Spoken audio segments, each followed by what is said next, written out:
What's up, Lindsay? Hello, hello. How's the weather in Arizona?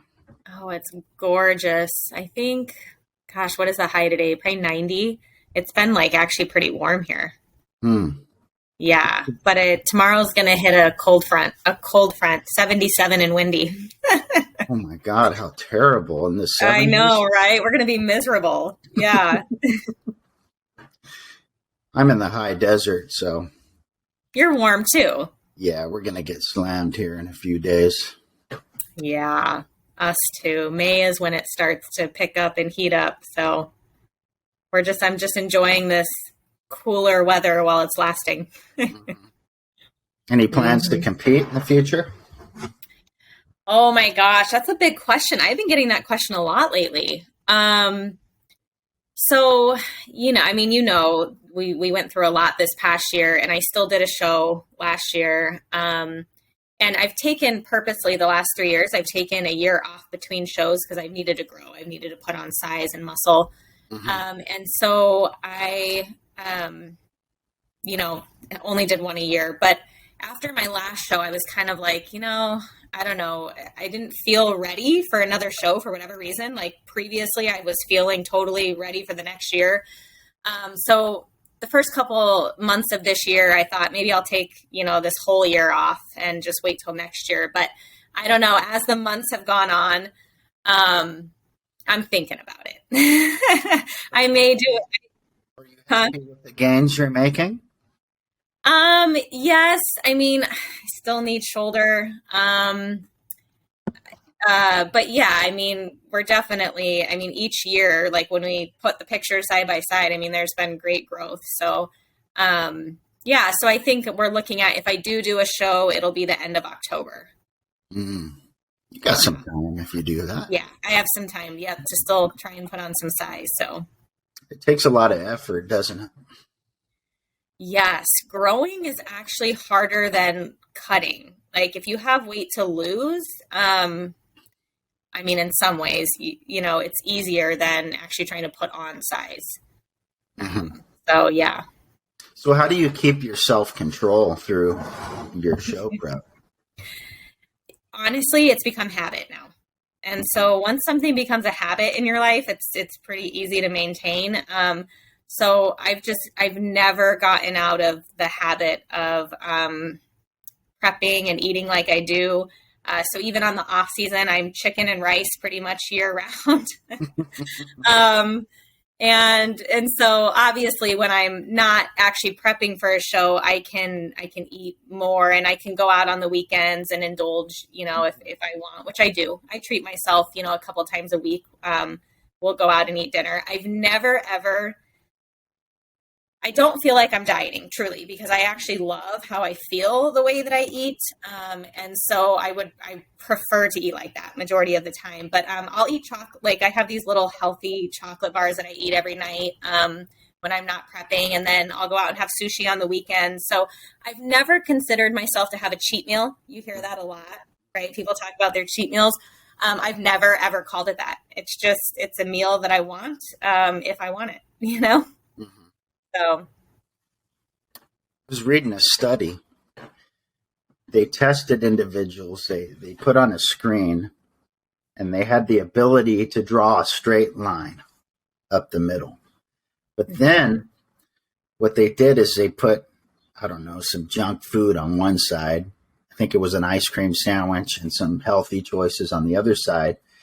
And they were to respond quickly, and they were to draw a line straight up the middle, and they were able to do a low-level test, a low-level response test, and they can actually track low-resolution self-control based on how straight the line was. really Mm-hmm. interesting. And then they went in to say that the individuals that practiced more self-control or that were more disciplined in their habits, they noted that the practices that they had in their life became habit. And the line was 100%. straighter and leaned a little bit toward the healthy choice. Yes. Yeah. It's habit is really everything. Once you get into the habit of something, that's what you do. It's what you do every day, right? So yeah, obviously creating healthy habits is the key. And once it becomes a habit, it's pretty easy to maintain. So how do you go from practice to habit, you think? Well, so I think this is actually somewhat complicated in that, so there's a thing called the habit change method. There's a book, and I can't think of the guy's name off the top of my head, or the book off the top of my head right now. But it basically talks about how our identity shapes our beliefs. Our beliefs then contribute to our thoughts, what we think. Our thoughts lead to our feelings, and our feelings lead to our actions or our results or our behavior, that kind of thing. And so when we're talking about habit change, we have to go all the way back to our beliefs. And so, truly, if we don't believe in ourselves, like if we don't believe we can do it, you're going to struggle, right? And so you have to go back to identifying some of that true, like who you are at your core, your identity, to kind of change some of those beliefs that will then lead to better, thoughts, feelings, and actions in your life. So I think for me, I've always had, I guess I'm lucky enough that I've always had like a good identity, like a belief in myself. And so for me, like it's been pretty simple to say, okay, if I want this in my life, I've got to change how I do something. And I've been able to stay disciplined and consistent and believe that I can do it, right? And so, not that it's not hard. So I'm not saying that it's always come easy or, my path has always been straight. That is certainly not the case. But I think that I realized that the more that I stay consistent, the easier it is to maintain healthy habits with things. So yeah, and then some people ask like, well, where does our identity come from? Like, where is that shaped? And that comes from internal programming, which is honestly happens in large part when we're young children. Right. So sometimes you have to go back and deal with your past to then deal with the rest. So yeah, I recognize that too. And when I talk to people, they bring up things in the past. An interesting thing is there was another study. Well, before I mention the study, I'll mention Janet Pierre Pierre Janet. He was the psychologist that was in the hospital working with Dr. Charkop in the latter part of the 1800s when he was still alive, Dr. Charkop. In fact, Janet lived till the late 30s or early 40s, I believe. He worked with Dr. Charkop, and he noticed that individuals with disease, they had a leak in their mental energy. And his model, it was the capacity and the ability to use that energy, the amount and the ability to use that energy. And he said that individuals with disease had a leak in that system.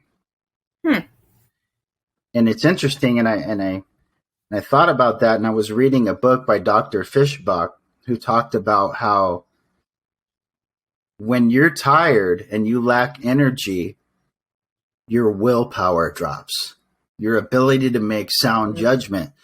And she empirically proved that by a study where healthcare workers it was noted that healthcare workers at the end of their shift were less likely to wash their hands.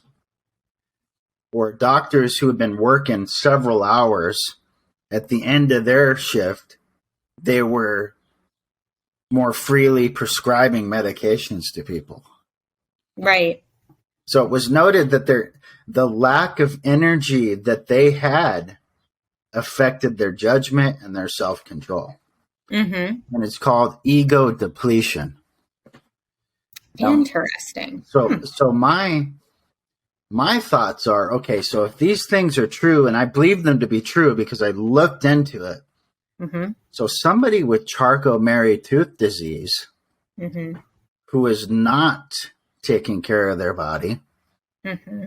who is not exercising, who's not eating correctly, imagine the struggles they have in their judgment and their self-control, and how difficult it must be to make a sound decision with their health if they're tired all the time. Yeah. Yeah, that's an interesting concept. I think being tired can absolutely cause you, I mean, that can cause a lot of struggles in many different areas in your life, but I think you can lack self-control, discipline, motivation, all of those things, right? And so that's an interesting concept with this mental energy. And like you said, I think, so for me, we're not always motivated, right? Like nobody, even though I love this lifestyle and the healthy lifestyle and working out, I am not always motivated to go to the gym. Right. But it's such habit and it's so routine. And I know that even on my longest work day, and I have to go to the gym after work, I know that once I get there and I just at least start, within the first 10 minutes, my energy levels raise like crazy. Mm-hmm. It's also a good stress reliever for a long day, right? So I think for a lot of people, it's just getting started, right? Mm-hmm. Like once you get going, it's amazing what energy you can get from exercise, right? But like little patch on that hole, huh? Yeah, but like you said, getting people to that point, like if they're, they're not even there with all of that, that's a struggle for sure. Mm-hmm. But how do you overcome that? Like a blur for me. Mm-hmm. It's like I only remember how I got started by deeply thinking and meditating on, okay, how did I get from there to here? Because it was, you have to make a free choice in order to begin exercise program or a new nutrition approach. You have to choose to do that. And I think for me, it was a multiple amount of decisions collectively that led me to make that choice, Right. I think I would agree. I think it was a multitude of things for me that led me to that. I think one of the biggest was how I felt. So prior to getting into the healthy eating and the fitness, I was very fatigued, kind of like what you're talking about, right? And I was young, like 24, I think, before I began all this. And I was like, I'm way too young to feel how I feel ultimately. And I would eat certain foods and it would make me feel sluggish. Like I was very sensitive to that. And so, again, it was a multitude of factors that led me there. But I think the biggest motivating factor for me was I want to feel better. I want to have the energy. And that's what kind of helped get me started on it. And then once I got started and stayed consistent, I mean, I fell so in love with how good I felt. Like I finally had energy. I mean, that's what keeps me going. Truly. I always say that to people. It's not, I love the competing and all of that side of it, but really what keeps me going, on this healthy lifestyle track is how it makes me feel. Mm-hmm. So what did the learning look like for you? You made this choice, right? And I made the same choice. Is now you're in a position where, okay, I want to do this. I want to feel better, but now I'm going to have to learn how to do that. So again, I think there's many things that go into this, but for starters, I had just come off of, I was 4 months postpartum. So I just had a baby. And so again, that was another factor. I was wanting to lose the weight. And so I started with a goal, right? Mm-hmm. And so my goal was, I want to get back down to my pre-pregnancy weight. And again, the other things that went into that was I want to feel better, that kind of stuff. And so I'm the type, I'm not going to stop until I reach that goal. And so for me, that was kind of a no-brainer. Like I just was going to put in the work until I got to that goal.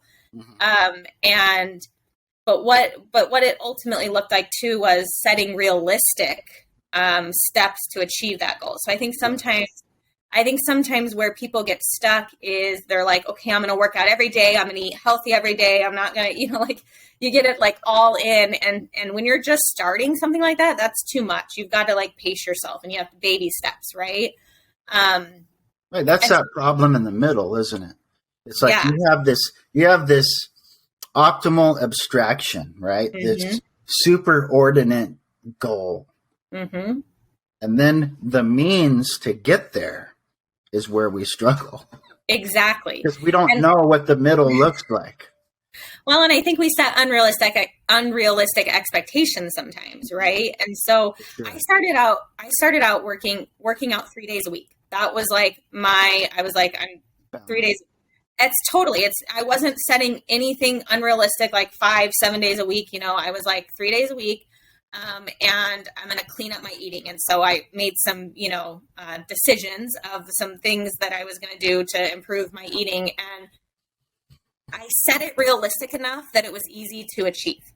And so then as I went on down that path, like I said, and I actually started feeling better and seeing results, then I was like, okay, I'm going to bump it up to 4 days a week. Right. So I started working out 4 days a week, and just continued kind of with that eating. And again, I think that in terms of the eating aspect, when we restrict ourselves completely, I think that sets us up for failure too. Like it needs to be a balance.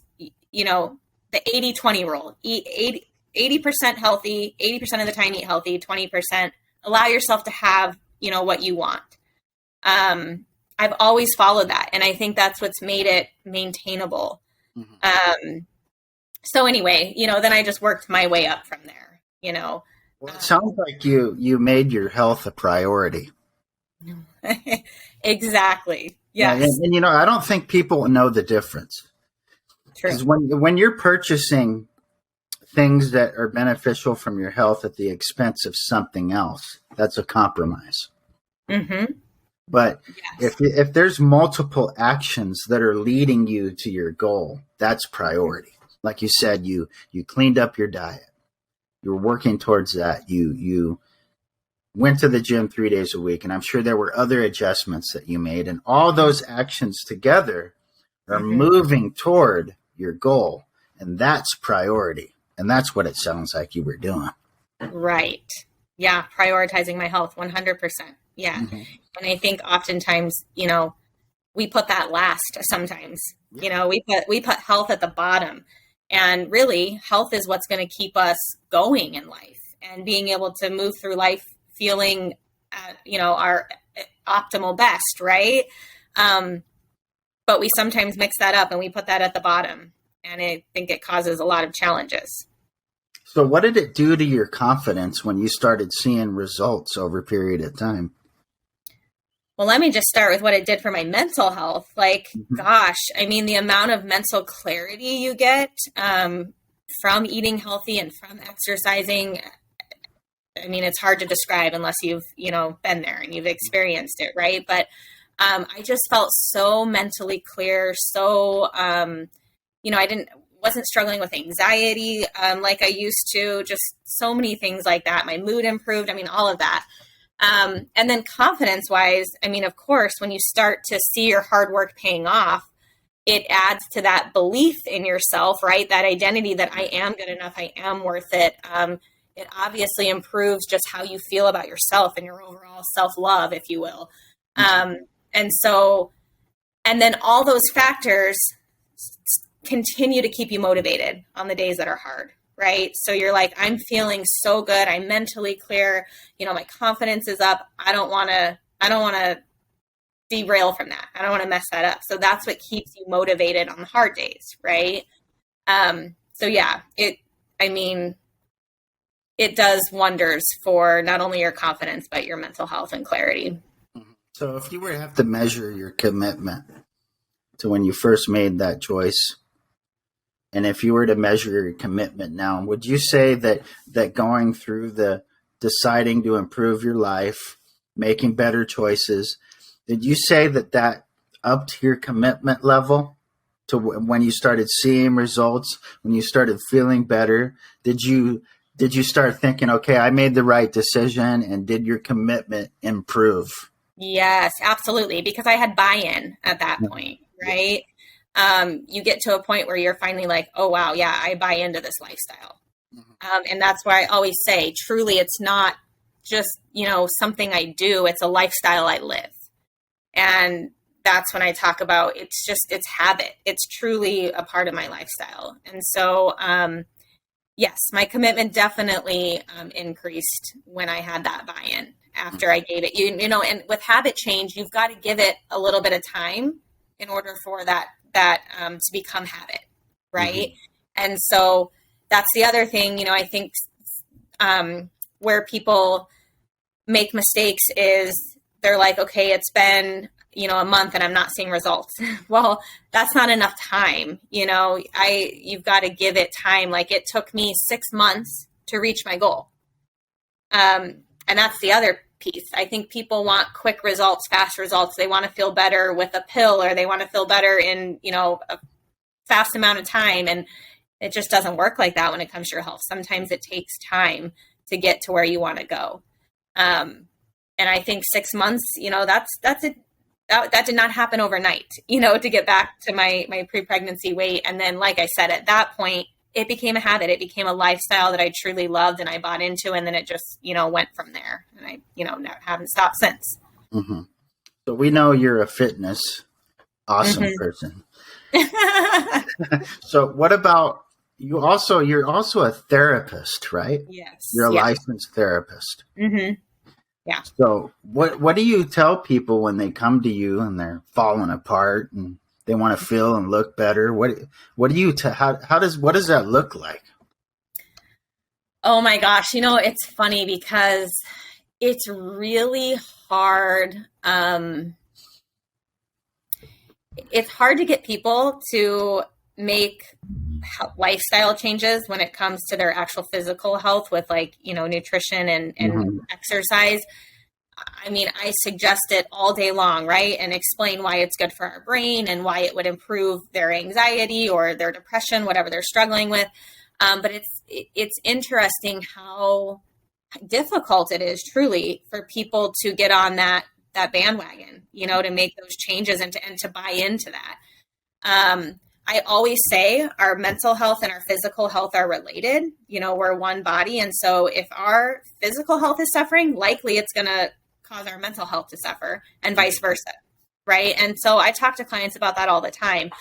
I would say in my therapy practice, I focus way more on the mind and where their struggles are coming from. A lot of times it's trauma and different things like that. So in therapy, I'm not as focused on, the physical aspect, but I definitely preach it. And I talk about how exercise helps with those dopamine and serotonin levels. And, I'll give personal experience where it's necessary and where I feel like it is going to help people to put things into perspective.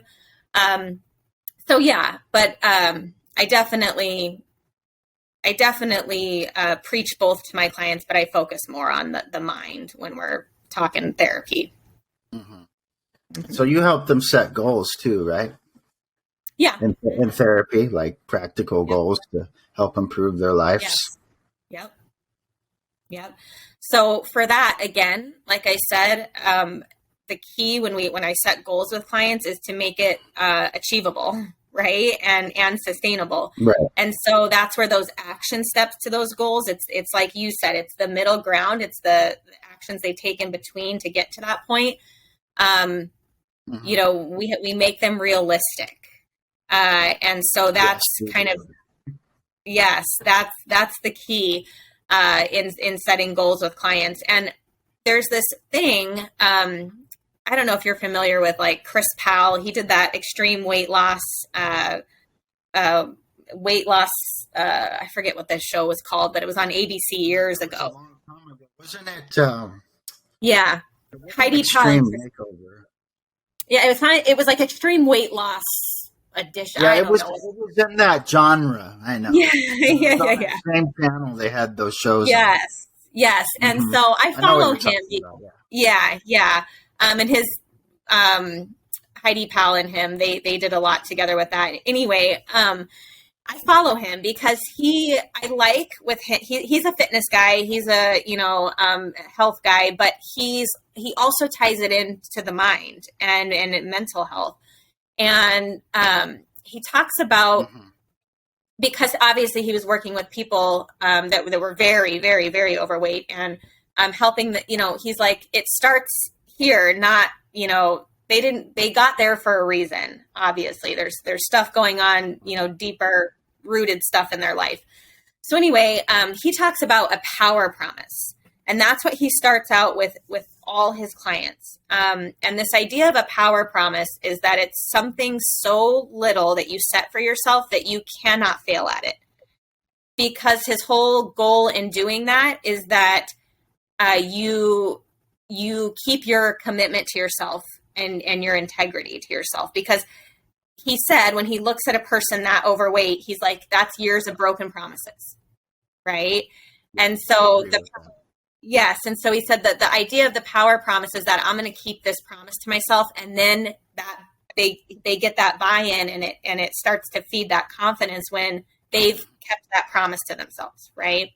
So anyway, I'll do that with my clients sometimes too, is we'll set like a power promise.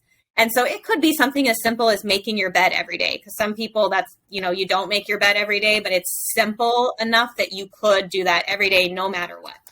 So I like that idea too, when we're talking about goals. Right. And there's psychological, empirical evidence to prove that small commitments lead to bigger commitments. And Yes. one thing that I read in a book called The Psychology of Persuasion, or influence. He gave a story of American prisoners of war in the East. And they would go in to the prisoners and humorously and say, hey, America's not perfect. And they would make them believe that small little statement. And every time the prisoners said it, they would throw them a bag of this or a fruit and reward them for saying America wasn't perfect. And then over time, after rewarding them, they would say, hey, come here. He said, why don't you write that down on this little piece of paper right here? So they wrote it down. America is not perfect. And they would reward them. And then they take the group of people they did this with, put them in a room, sit in a circle, and then they would instruct them to talk about why America wasn't perfect. And then they would reward them with more food and leisure time and all that stuff. And then they would have an essay contest.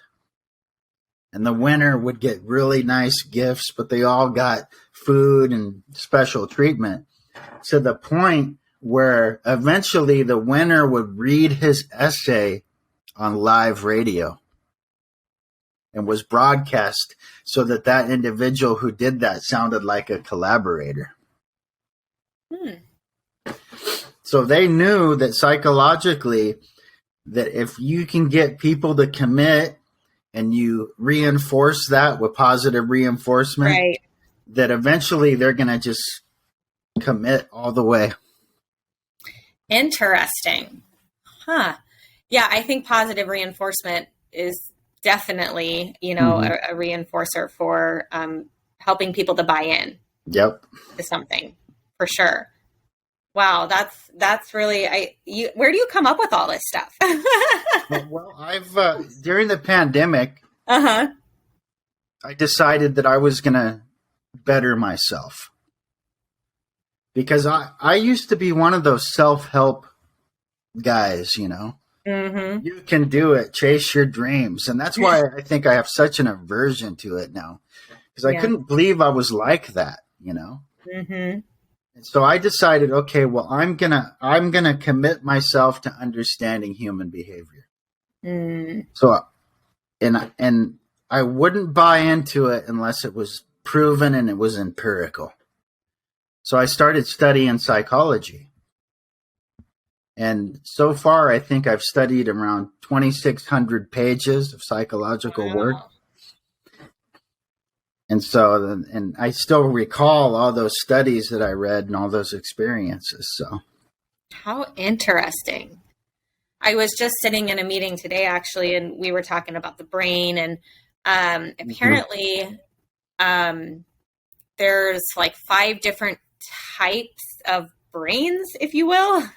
And you can embody, a couple different types. You don't just have to be one type. I guess there's an assessment you can take online, brain health assessment or something like that.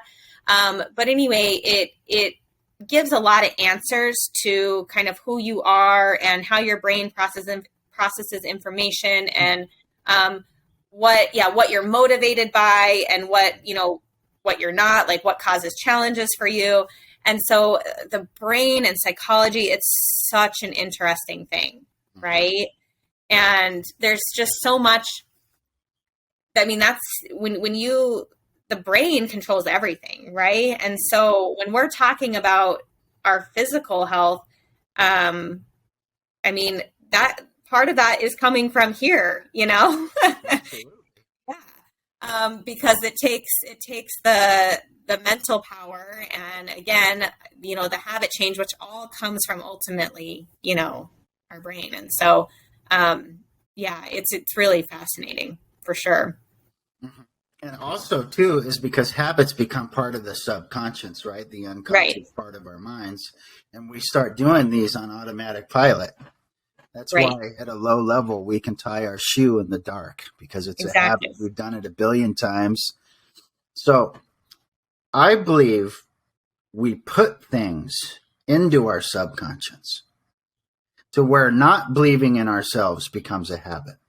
Mm-hmm. So now you have all these, picture like a freeway, and you have all these cars coming onto the freeway, and the off-ramp is sourced from your subconscious. So you have all these ideas converging into your conscious awareness, and they're attaching themselves to ideas to where now you're hypersensitive in your environment because you have a disease like CMT. Mm-hmm. And now that distorts your entire perception of the moment, and you're interrupted by all these fixed ideas. Totally. Yes. Exactly. If you tell yourself something enough, you're going to believe it. Right. So, I can't do it. If that is you're in your thought process every single day, it becomes a part of you, and it becomes a part of your belief system. And so I think, that's where I would say that our thoughts are everything, truly. Our thoughts control our brain's response, and our brain controls our physiological response. And so I think everything originates, or a lot of things originate from in the mind. I agree with that, because you can't have a feeling unless you think about something first, right? Exactly. Exactly. Yeah. So I went to another training a couple months ago, and the guy it was a fantastic presentation, and it was all on that kind of concept that everything originates in the mind, because our mind controls our brain, he said, and our brain controls our body. Mm-hmm. And so he's like, think about it. He's like, if you actually were to like time yourself for like 60 seconds and just think about what your thoughts are, like what are you thinking? Or if you actually draw attention and start documenting every day what thoughts are coming through my mind, he's like, are they positive or are they negative? And he said that a lot of times our thoughts, because for some reason the human brain, we're just hardwired to go more towards a negative thinking. He said a lot of times you'll find that your thoughts are probably more negative than positive. And he said positive thoughts require more effort. Mm. So he compared it to like weeds and plants. Mm-hmm. So he's like, negative thoughts are like weeds. They just happen, they're there, and they grow like crazy, right? Like it's much easier to have negative thoughts. He's like, positive thoughts are more like plants. You have to water them. You have to give them light. You have to, give them soil in order to grow. And they take effort. Like it takes effort to think more positive. So it was a really interesting, I mean, he said it, he did a great presentation, much more eloquently than I could portray it. But no, you're doing fine.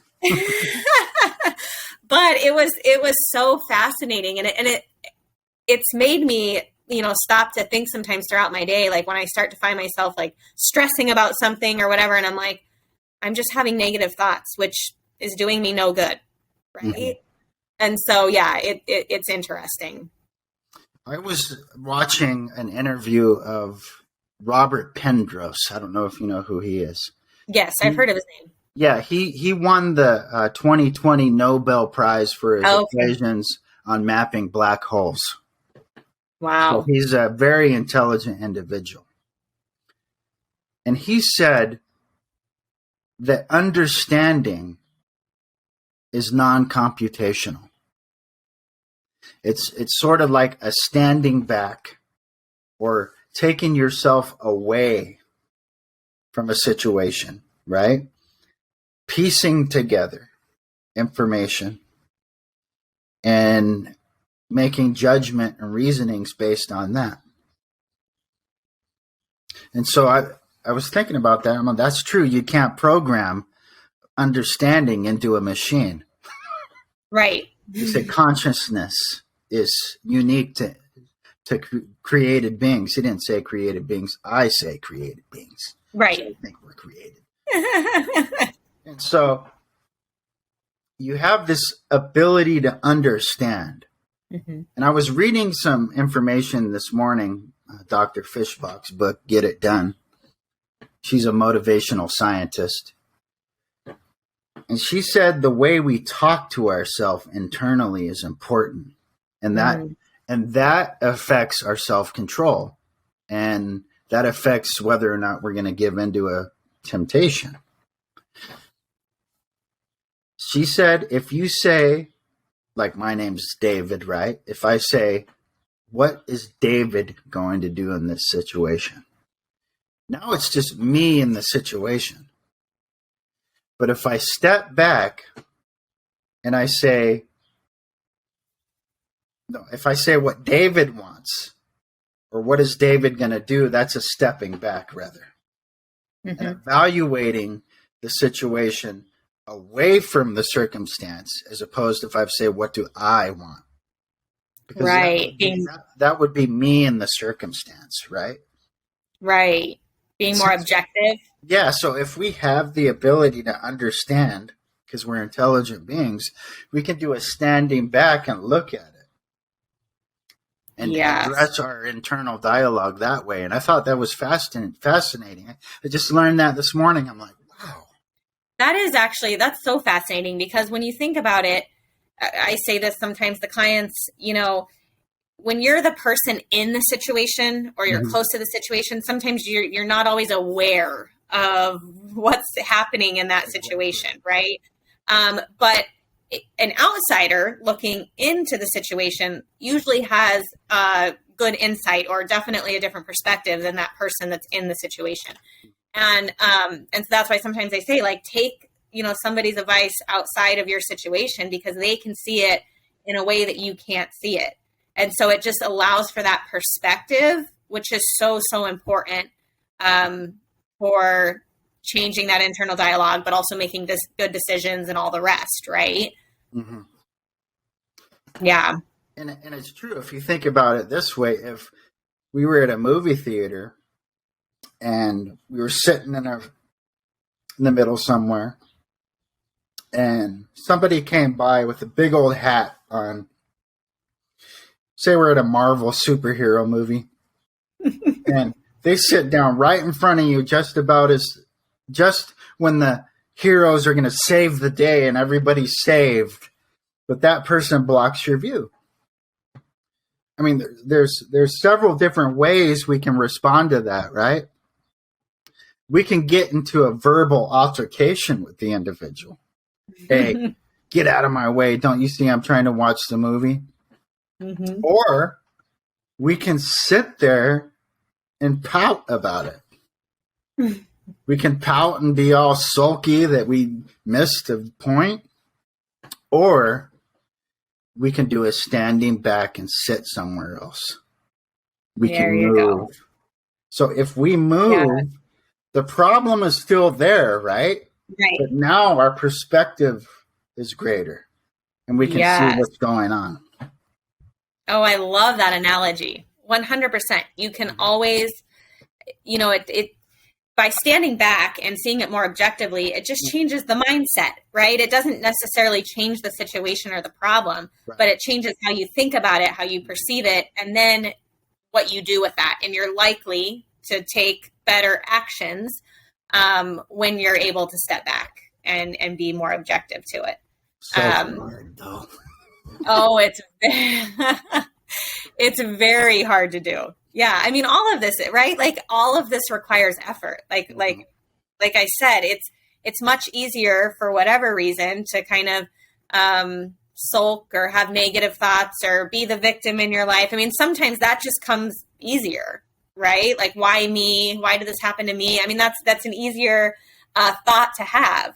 It's harder to challenge that and to work around that and to be more objective and to be the victor of your life, right? To actually take some accountability and do the hard things to get to where you want to go. I mean, that takes a lot more. John Nixon's doing, huh? It takes doing? Amazing. Yes. I actually think that is so cool. I think if I remember correctly, he had reached out to me a couple years ago from a post I had done. And I think that like inspired him to work towards a show, and look at him. I mean, amazing. Man, he's doing good. He's doing really good. Yeah. He's got that belief in himself, that mindset. I mean, I'm telling you, the mindset, it really is everything. Mm-hmm. Well, Lindsay, how can people get a hold of you? Don't you have like a business? What's the name of your business? Yeah. So I actually have my health coach certification as well. And I've done a little bit of that on the side. But I'm so busy right now in my therapy practice. And I'm also I work at a high school part-time as well as the social worker there. So I haven't been taking any like health coaching clients, but, in the future, I'm actually going to be leaving the school after this year. So, I plan to do more. So yeah, I have a website, beyondtheobstacles.com. Mm-hmm. That has all my contact information. So, people can find me at beyondtheobstacles.com. Awesome. It was a pleasure talking to you. Good talking to you too. We'll catch you in the Cmtstrong group. Sounds good. Thanks for having me, Dave. You bet. Bye.